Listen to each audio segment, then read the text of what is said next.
What turned this trial into a circus was what happened next. If you don't know, now you know.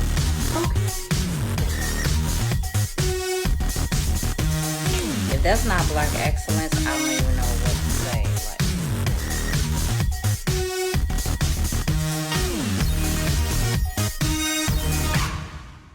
What it is, what it ain't, it's your girl AMBREALERTT, and I am back with another video. Okay, y'all, I got a juicy one. Today's video is gonna be super juicy, super scandalous. I hope that you guys are ready. I've been waiting a little while to do this video, but it's time. You know, it's the end of the year. I'm trying to really like pull out my best quality videos for the rest of the year as like a super thank you to everyone that has subscribed to my channel. I haven't even celebrated like 400 subscribers yet, but I will. You gotta celebrate all your wins, no matter how small or big, but 400 subscribers is huge, like huge to me. You already know I'm super grateful and thankful to you guys for rocking with me, and we're just gonna keep going up. Okay, so this video is going to be about a lot of things. Okay, it's going to be about love, it's going to be about race, it's going to be about sex, it's going to be about wealth, it's going to be about a trial.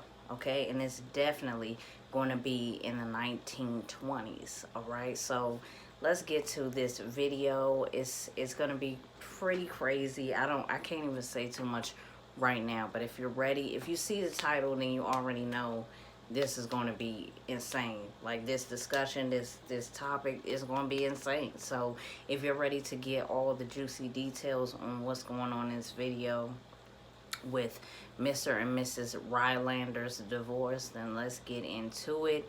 Make sure that you comment down below your thoughts on this video, on this topic, on the subject, on everything I'm talking about. Okay, make sure you meet me in the comments below so we can chat, and make sure you subscribe to the channel.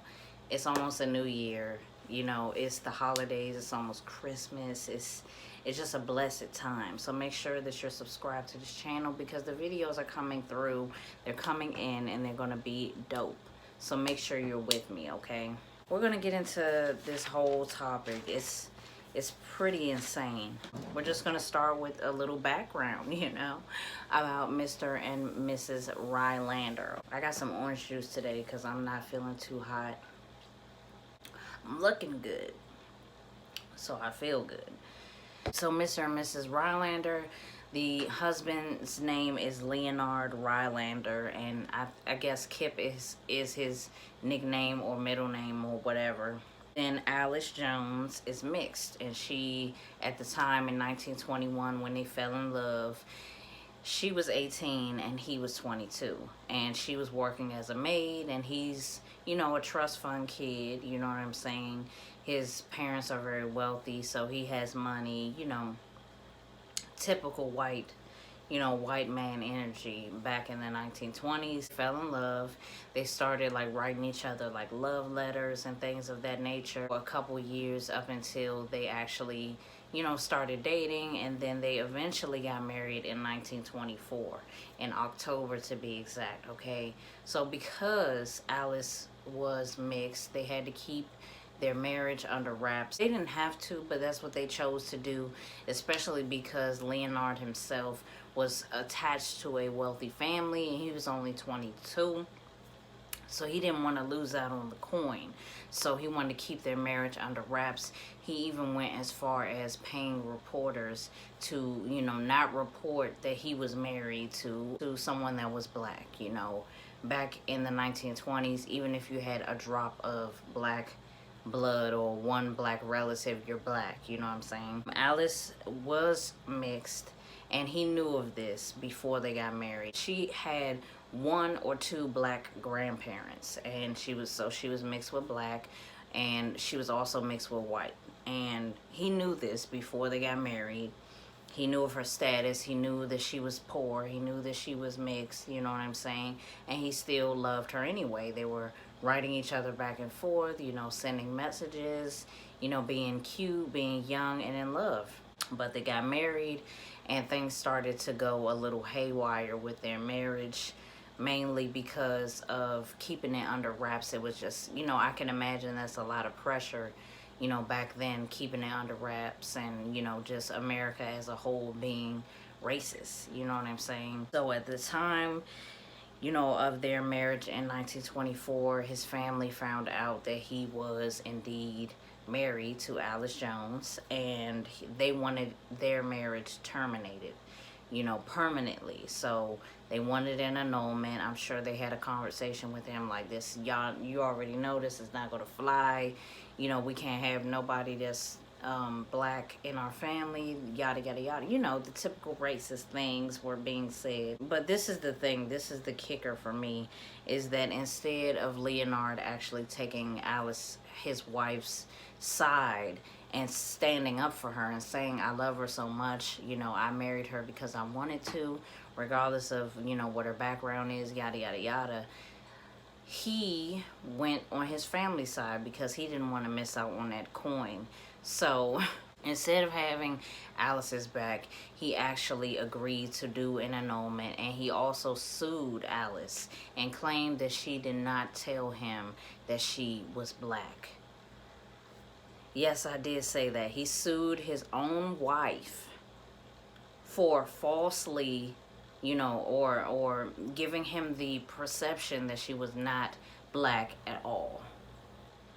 So yeah, as for that, I would smell a divorce as well. So I would be like, that's cool, we can get a divorce if that's how you feel. But anyway, that's just me. He sued Alice, and there was a huge, big, scandalous trial. This is in New York City. This is in the 1920s. This is like, you know, halfway through the 1920s. This is like the biggest trial at the time, you know, because of divorce, you feel me? So this was a big deal. Like, this was a big deal. The major questions being asked in the trial was Alice black or white? And did her husband know that she was black before they got married? So those were like the basic two questions that, you know, the defense had to prove. Prosecution had to prove that Alice did not hide her race from her husband, and that he already knew before, you know, they got married that she was mixed with black, or whatever the case may be. So that was what the prosecution had to prove, and the defense basically had to prove that Alice was lying, that she was purposefully not acting black or not being black, or, you know, just hiding it so that she could, you know, be in the family and get the status and get the money and all that. So just by those two sides being said, you already know this is crazy. Like, this is insane. I mean, this is like, you know, what comes to mind instantly is, what's love got to do with it? Because love is not in the room at all. Like, I don't smell no love, like, right now. There was 3 factors of race that had to be determined. So there was personal history, basically background.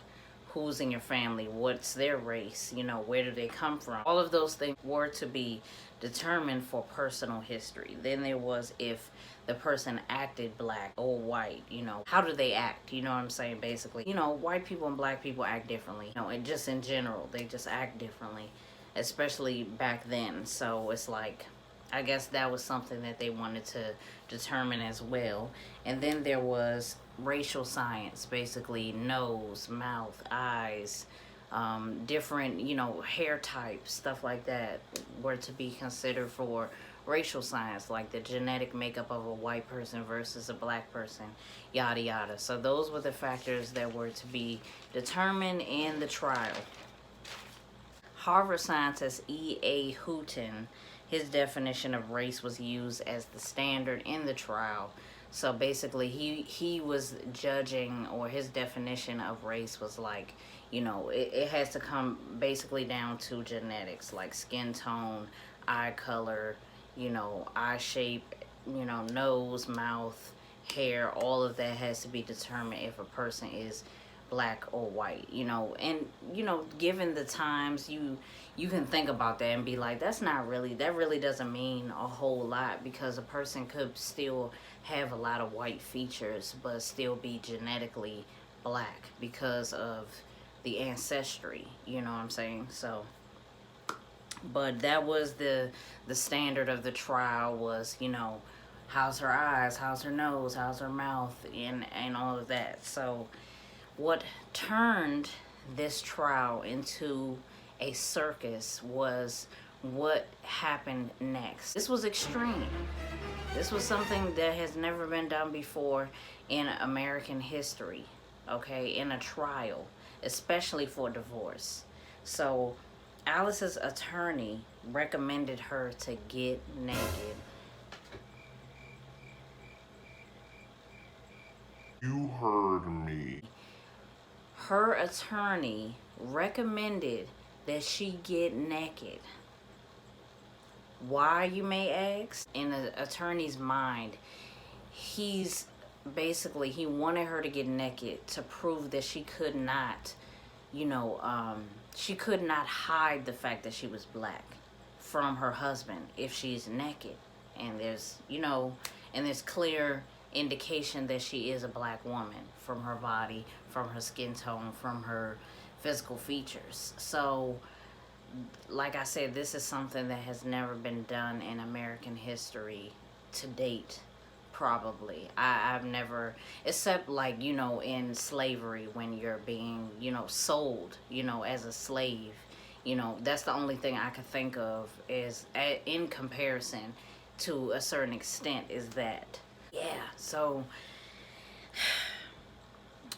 poor Alice. That's all I gotta say is poor Alice, because indeed she did disrobe. There was a private setup for her, so she did disrobe in a room with just the judge and the jury. So that's basically 13 white men in one room, you know, had the opportunity, you know, to examine her body from, you know, foot to thigh, and then from torso, you know, to neck up. You know, they had the chance to see her, you know, in her most vulnerable state, which is being naked. You know what I'm saying? All she had on was underwear. She had a robe on, but she was told to take it off.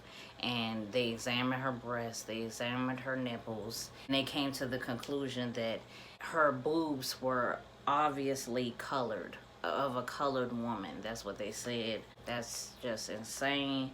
I mean, that's just the most degrading thing I've ever heard of in my entire life. When I actually saw that, I was like, what? She had to get naked to prove that she was black and that she did not hide her race from her husband? What? November the 14th, 1924, the New York Daily News titled their article, "His Colored Bride," and they had a picture of her naked. She's turned around. I'll put the picture here. She's turned around, but of course, you know, by her posture and her body language, she's very uncomfortable. You know, I mean, it's just terrible. You know, it's absolutely terrible to do that to any woman. Terrible for Leonard himself to watch her be gawked at like an animal, and, you know, to not say anything, to not do anything. And this is supposedly somebody that you was in love with. I don't see it. I don't see the love nowhere. After this spectacle, the newspapers were calling her a quadroon, and that was, back in the day, that was described as someone who was of, you know, had at least one grandparent that was black. And they also called her an octoroon, which was someone that was the offspring of someone that is white. I will put a picture of her up here so you can see her and her sisters. I mean, she ended up winning the trial. You know, after she was gawked at like an animal, she, you know, she was crying the entire time, as well as, you know, crying uncontrollably after that happened. Of course, it's degrading and embarrassing. It's just disgusting, you know, to be honest. He was awarded alimony in the total of $31,500, as well as a $3,600 annuity for life, meaning that she was going to get an installment of $300 a month until the day that she died. She did, you know, actually get paid, you know, from the situation. Leonard, he ended up dying 6 years after the trial of lobar pneumonia, which was a type of pneumonia that affects multiple lobes in your lungs. So he ended up dying 6 years after. They never spoke to each other ever again. In the 1940s, like I said, this happened, the trial happened 1924 to 1925. 1940s, you know, some of her money that was being sent or not sent, or, you know, checks were being, you know, put on hold for a second, but it did start to resume back to normal. Fortunately for her, she did become like a recluse. And that basically means like you just stay in the house, you don't hardly go anywhere. And I can understand her feeling that way because of, you know, the embarrassment of, you know, just not only the jury seeing her body, but the world seeing her body in the newspaper. So I know that she just probably felt like it was an extreme invasion of privacy, and she probably felt like a target after that. So she became a recluse, which means that you stay in the house mostly, you don't hardly go anywhere. As a part of the deal, in order for her to get the money, she could not use the Rylander last name anymore, and she could not talk publicly about her side of the entire thing. So she couldn't say anything about what happened during their marriage or anything like that, and she couldn't use the last name anymore. Alice did eventually die at the age of 90, which is good for her, but she did die of a heart attack by a stroke. And on her death certificate it says Alice Jones, but on her tombstone it says Alice Rylander. And I thought that was interesting too, because, you know, and she never got married, she never had any kids.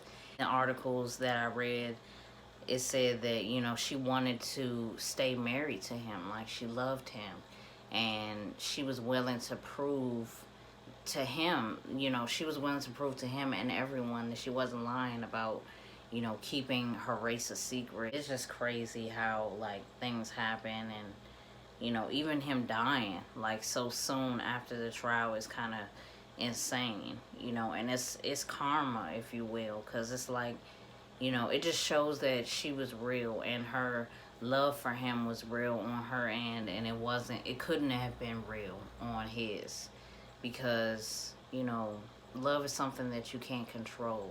Love is something that you would do anything for. You know, if you love a person, you would do anything for them.